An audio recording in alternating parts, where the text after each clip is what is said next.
अस्सलाम वालेकुम जी, welcome back to my channel. I hope you all are doing well and great.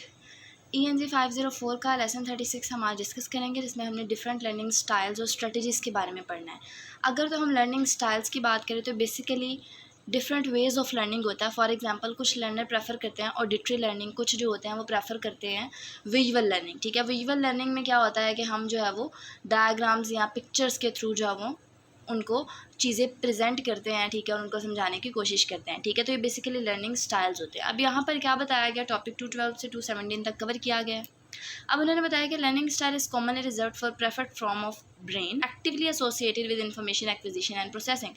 यानी कि इसमें क्या होता है कि लर्निंग स्टाइल ब्रेन अडोप्ट करता है या प्रेफर करता है, किस लिए? इंफॉर्मेशन की एक्विजिशन के लिए, उसकी प्रोसेसिंग के लिए। ठीक है, उसके अलावा रिसर्चर्स और प्रैक्टिशनर्स जो होते हैं वो यूज़ करते हैं लर्निंग स्टाइल रिसर्च, किसके लिए? किसके साथ? पर्सनैलिटी और कोग्निटिव स्टाइल के साथ।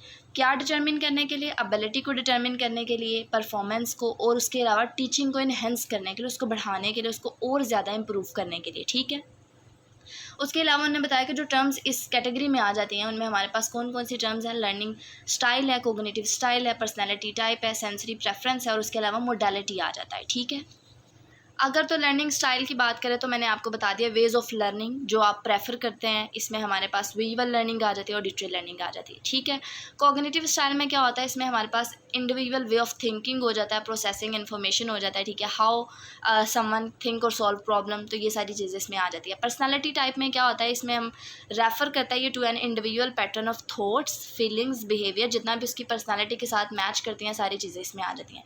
सेंसरी प्रेफरेंस में हमारे पास क्या आता है कि कुछ लोग जो है वो प्रेफर करते हैं टू सी इन्फॉर्मेशन, उनको प्रेजेंट कर दी जाती है विजुअली। ठीक है, तो ये इसमें आ जाता है। उसके अलावा मोडालिटी बेसिकली क्या होता है, ये एक तरह से सेंसरी चैनल्स और मोड्स होते हैं। ठीक है, जिनके थ्रू क्या होता है कि इन्फॉर्मेशन परसीव होती है या फिर प्रोसेस्ड होती है। आप इसको यूँ कह सकते हैं कि it's like finding your preferred pathway, ठीक है, टू कनेक्ट विद इन्फॉर्मेशन। तो बेसिकली एक तरह से चैनल की तरह होता है, आप कुछ भी यहाँ जाके फाइंड कर सकते हैं। ठीक है, उसके अलावा उन्होंने बताया कि ये सारी टर्म्स जो हैं एक तरह से अक्सर जो है वो इंटरचेंजेबल, एक दूसरे की जगह पर चेंज होती रहती हैं, एक दूसरे की जगह पर इस्तेमाल होती हैं। ठीक है, उसके अलावा उन्होंने बताया कि cognitive style research initially addressed phenomena as perceptual speed and flexibility, later researchers focus on processing style. अब यहाँ पर वो बताना चाह रहे हैं कि कोग्निटिव स्टाइल जो है वो इनिशियली यानी कि इब्तदाई तौर पर फोकस करता है कि कैसे लोग जो है वो क्विकली इन्फॉर्मेशन समझते हैं, उसको हासिल करते हैं। ठीक है, उसके बाद ये फोकस जो होता है वो डाइवर्ट हो जाता है प्रोसेसिंग स्टाइल पर, ईगो साइकोलॉजी के पर्सपेक्टिव से। ठीक है, उसके अलावा रिसेंट ईयर्स की बात करें तो उनमें उन्होंने बताया कि पर्सनैलिटी वेरिएबल जो था एक तरह से खासी तवज्जो इसने हासिल की थी। उसके अलावा उन्होंने बताया कि रिसेंट प्रेफर्ड मॉडल्स जो थे उनमें हमारे पास कौन से मॉडल्स आ जाते हैं, मल्टीपल इंटेलिजेंस मॉडल आ जाता है, फॉर्मेट मॉडल आ जाता है, कोलब्रंग बेस्ड मॉडल आ जाता है, और स्टैनबर्ग मेंटल सेल्फ गवर्नमेंट मॉडल आ जाता है। मैं आपको इसको एक्सप्लेन नहीं करूँगी क्योंकि उन्होंने नाम बताया, आप भी नाम के लिहाज से जस्ट इसे याद करें, ज़्यादा डिटेल में जाने की ज़रूरत नहीं है। उसके अलावा उन्होंने बताया कि एयरमैन और लेवर जो था उसने रीऑर्गेनाइज़ किया था दोबारा से मेजरमेंट स्केल को, जो इस्तेमाल होता है किस लिए? असेस करने के लिए कोग्निटिव स्टाइल। यानी कि कोग्निटिव स्टाइल का क्या एम होता है कि प्रोवाइड करना बेसिक इन्फॉर्मेशन, जो बारीकियाँ होती हैं उन सब के बारे में इन्फॉर्मेशन प्रोवाइड करना। उसके अलावा इंडिविजुअल प्रोसेस कैसे करता है इन्फॉर्मेशन को, सब चीज़ें इसमें आ जाती हैं। अब उन्होंने बताया कि जो कोग्निटिव स्टाइल है ना, ये इनकम्पस करता है वेरियस एस्पेक्ट्स को, यानी कि अपने घेरे में इसने वेरियस एस्पेक्ट्स लिए हैं, जैसे कि टेंडेंसी होती है प्रोसेसिंग करने की इन्फॉर्मेशन, किस तरह से रैंडम और सीक्वेंस मैनर में, जो कि इधर लिखा हुआ है। उसके अलावा क्या होता है कि टेंडेंसी होती है डिटेल को लेवलिंग और शार्पनिंग करने की। ठीक है, यानी कि उसको मेंटेन करना है, उसके अलावा उसको इम्प्रूव करना है।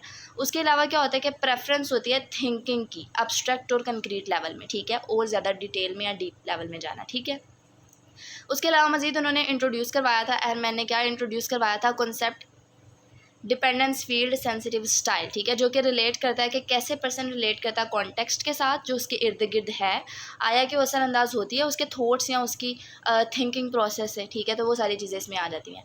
उसके अलावा उन्होंने बताया कि इस मॉडल में दो टाइप के लर्नर जो वो भी डिस्कस किए गए हैं। ठीक है, इंट्रोड्यूस करवाई गई है कौन सी टर्म्स, एक एक्टेनिक लर्नर है और दूसरा साइनॉप्टिक लर्नर है। ठीक है, एक्टेनिक लर्नर की अगर बात की जाए कि इसमें क्या होता है कि कॉन्शियस कंट्रोल होता है लर्निंग पर, आप एक्टिवली इंगेज होते हैं लर्निंग में, डेलिब्रेटली चीज़ें एक तरह से आपको सिखाई जा रही होती हैं। डेलिब्रेटली मैंने आपको बताया था कि एफर्ट्स करके जानबूझकर जो है वो एक तरह से कोई चीज़ थोपना। ठीक है, और अगर साइनॉप्टिक लर्नर में देखा जाए तो इसमें आप थोड़े से इंडिपेंडेंट होते हैं, आप रिलैक्स होते हैं, आप एक्टिवली नहीं बल्कि पैसिवली चीज़ों को देख रहे होते हैं, और ये रिलाई करता है सबकॉन्शियस और प्री कॉन्शियस लर्निंग पर। ठीक है, learning styles and strategies are often interrelated, यानी कि एक दूसरे से कनेक्टेड होते हैं, एक दूसरे से मिलती जुलती हैं, ठीक है। उसके बाद उन्होंने बताया है कि स्ट्रेटजीज़ जो होती हैं वो इज़ नाइदर गुड नर बैड, यानी कि ना तो बहुत अच्छी हैं ना बहुत बुरी हैं, आप इसे न्यूट्रल ले सकते हैं, ठीक है। उसके अलावा उन्होंने बताया कि स्ट्रेटजी जो है वो यूज़फुल है अंडर दिस कंडीशन, यानी कि अगर आप ये 3 स्टेप्स के थ्रू स्ट्रेटजीज़ यूज़ करें तो ये आपके लिए काफ़ी इफेक्टिव होंगी।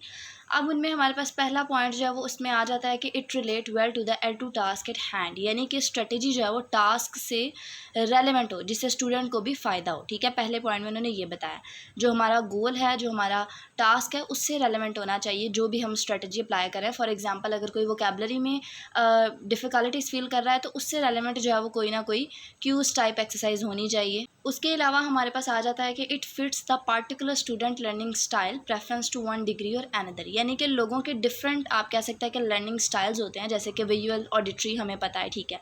तो उन्होंने बताया है कि स्टूडेंट कभी विजुअल लर्निंग प्रेफर करता है तो उसको जो है वो चार्ट्स के थ्रू, डायग्राम्स के थ्रू जो है वो उसकी लर्निंग ज़्यादा इफेक्टिव बनानी चाहिए। तो इस तरह से ये प्रेफरेंस की बात की जा रही है। तो उन्होंने बताया कि आप स्ट्रेटजी जब भी यूज़ करें तो इन चीज़ों का ख्याल रख के करें। उसके अलावा थर्ड पॉइंट मैंने बताया कि student employ the strategy effectively and link it with other relevant strategies, यानी कि स्ट्रेटजी को सिर्फ आपने अडोप्ट करने की हद तक जो है वो नहीं इसको लाना, बल्कि आपने इसका यूज़ भी करना है, ठीक है। किस तरह से, जिस तरह प्रैक्टिस की जाती है कि एक स्ट्रेटजी का लिंक करके दूसरी स्ट्रेटजीज़ के साथ और फिर मज़ीद स्ट्रेटजीज़ यूज़ करना, तो ये यहाँ पर बेसिक चीज़ बताई जा रही थी, ठीक है। उसके अलावा उन्होंने बताया है कि ऐसी स्ट्रेटजीज़ जो होती हैं वो लर्निंग जो होती है उसको ईजियर बनाती हैं, फास्टर बनाती हैं। उसके अलावा मोर इन्जॉयबल प्रोसेस होता है, ठीक है। तो यहाँ पर उसके मज़ीद जो है वो एक तरह से फ़ायदे बता रहे हैं। उसके अलावा है कि लैंग्वेज लर्निंग फील्ड में स्ट्रेटजीज़ की डेफिनेशन अगर इम्प्लाई की जाए कॉन्शियसली टूवर्ड लर्निंग अ गोल, तो इस तरह से क्या होता है कि आप high level of self efficacy की तरफ जाते हैं, एक तरह से आप जो है वो कामयाबी की तरफ जाते हैं। लेकिन वो लोग less able learner often use strategies in a random, unconnected और अनकंट्रोल्ड मैनर, लेकिन जो इन लेवल तक नहीं पहुंचते वो क्या करते हैं, वो असल में स्ट्रेटजीज़ को रैंडम और अनकनेक्टेड वे में यूज़ करते हैं। अगर आप स्ट्रेटजीज़ भी यूज़ कर रहे हैं तो उसका भी कोई ना कोई प्रोसेस होता है, ठीक है।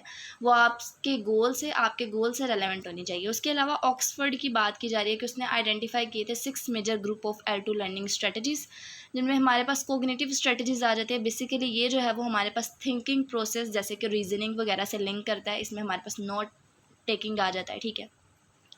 मेटाकोग्निटिव स्ट्रेटजीज आ जाती है, इसमें क्या होता है, इसमें अवेयरनेस और सेल्फ रेगुलेशन पर फोकस किया जाता है, मिस्टेक्स मॉनिटर की जाती हैं, वो सब कुछ इसमें शामिल होता है, ठीक है। इसमें प्लानिंग, मॉनिटरिंग, वो सारी चीज़ें। उसके अलावा मेमोरी रिलेटेड स्ट्रेटजीज़ जो हैं, इसमें क्या होता है कि ये हेल्प करता है इन्फॉर्मेशन को रिटेन करने में और रिकॉल करने में, ठीक है। उसके अलावा हमारे पास कॉम्पेंसेटरी स्ट्रेटजीज आ जाती है। कॉम्पेंसेटरी स्ट्रेटजीज़ में क्या होता है कि जब लर्नर चैलेंजेस फेस कर रहा होता है तो तब वो यूज़ करता है, ठीक है। फॉर एग्जांपल गेसिंग फ्रॉम कॉन्टेक्स्ट, तो ये वाली चीज़ें जो है वो तब हेल्पफुल होती हैं। इफेक्टिव स्ट्रेटजीज़ बेसिकली मूड से लिंक करता है, एंग्जाइटी लेवल से लिंक करता है। सोशल स्ट्रेटजीज़ में हमारे पास एक तरह से सोशल इन्वायरमेंट आ जाता है, ठीक है। टॉकिंग विद नेटिव स्पीकर्स वगैरह वगैरह, उन सबको एक्सप्लोर करना, उनके कल्चर को एक्सप्लोर करना। उसके अलावा बिग्स जो था उसने कैटेगराइज किया था लर्निंग स्ट्रेटजीज़ को डिफरेंटली। इसने क्या किया था कि इसने मोटिवेशन फैक्टर भी जो है वो इसमें ऐड कर दिया था, जिसमें हमारे पास सरफेस, अचीविंग और डीप 3 लेवल आ जाते हैं। सरफेस में क्या होता है कि आप जो है वो इसमें डीप नहीं जाते, बल्कि आप सरफेस से ही, यानी कि आपकी पर्सनल इन्वॉल्वमेंट नहीं होती टास्क की कॉम्प्लीशन में, ठीक है। आप डीप नहीं जाते, इसको हम सरफेस लेवल कहते हैं। उसके अलावा अगर हम अचीविंग की बात करें, यहाँ आपने अपना टास्क कंप्लीट कर लिया है, ठीक है, आप सक्सीड हो गए हैं एंड गेट गुड मार्क्स, आपने अच्छे मार्क्स भी ले लिए। उसके अलावा डीप लेवल में क्या होता है, आपकी पर्सनल इन्वॉल्वमेंट होती है, आप डीप लेवल पर जाकर जो है वो चीज़ों का मुआवजा कर रहे होते हैं, ठीक है, उनको एक्सप्लोर कर रहे होते हैं, ठीक है। तो ये हमारा ओवरऑल लेसन था। आई होप सो कि आपको समझ आई होगी। इजी वे में बताने की कोशिश की है, कोशिश कर रही हूँ कि जल्दी लेक्चर अपलोड कर दिए जाएँ, बट गले ख़राब की वजह से हिम्मत नहीं हो रही। बट काइंडली आप दुआएं करें ताकि आपके लेक्चर्स जल्दी से अपलोड कर दिए जाएँ। चैनल को नहीं सब्सक्राइब किया तो कर लें ताकि आपको आने वाली वीडियोज़ के नोटिफिकेशन मिल सके। दुआ में याद रखिएगा। अल्लाह हाफिज़।